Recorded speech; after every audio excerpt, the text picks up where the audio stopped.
Здесь на сегодня пока всего лишь 15 экспонатов, но я думаю, что в дальнейшем с пополнением, когда будут задерживать другие виды наркотиков, я думаю, что наша коллекция будет пополняться. Пока здесь не ходят туристы и посетители, музей еще не открылся и пустили сюда только съемочную группу настоящего времени. Решение о создании такого необычного музея было принято руководством агентства по контролю за наркотиками Таджикистана всего несколько дней назад, и сейчас собирают экспонаты. Я бы назвал самый банальный способ – это провести внутри обуви.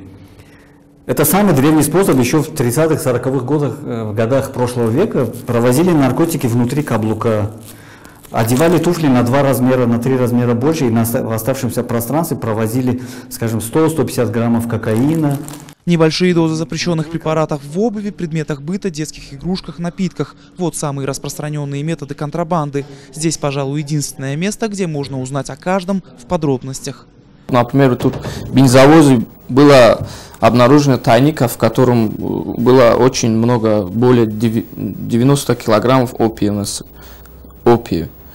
Вот есть крупные партии фотографий, которые вот было задержано более 100 килограммов вида наркотиков, героин. О крупных партиях, которые не выставить в музее, не поместятся, расскажет фотовыставка. Агентство их проводит регулярно по всей стране. На фотографиях тайники в транспорте, бензобаках и колесах автомобилей, крупных грузах овощей, фруктов, а также кадры специальных операций оперативного отдела. Но контрабандистов, несмотря ни на что, становится больше. Слишком уж выгодный бизнес. В Афганистане в год производят около 1000 тонн героина, килограмм которого можно приобрести за $3000. В таджикской столице он уже будет стоить около 4,5. А если переправить в Россию или Европу, то можно заработать до 20 тысяч. Но это очень искусная работа, это очень долго. Каждый из них нужно замаскировать таким образом, чтобы у людей не появилось подозрение. В музее уже появились уникальные предметы с необычной историей. Например, героин, спрятанный в финиках. Кропотливая работа, которая заняла у контрабандистов не меньше недели. Также очень сложно определить контрабандиста, который перевозит наркотики в желудке. Оперативники называют таких глотатели. За раз таким способом перевозят до килограмма героина в небольших самодельных контейнерах по 10-12 граммов из пищевого пластика или скотча. Но это еще и очень опасно. Случаев отравления при повреждении контейнера только в Таджикистане несколько десятков в год. Глотатели и правоохранители выявляют именно так.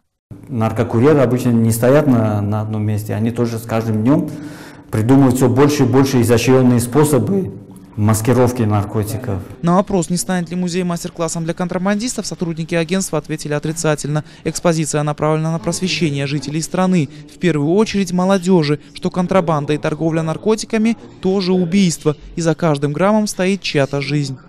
Я думаю, что нужно сравнивать количество задержанных наркотиков с количеством доз и с количеством спасенных жизней.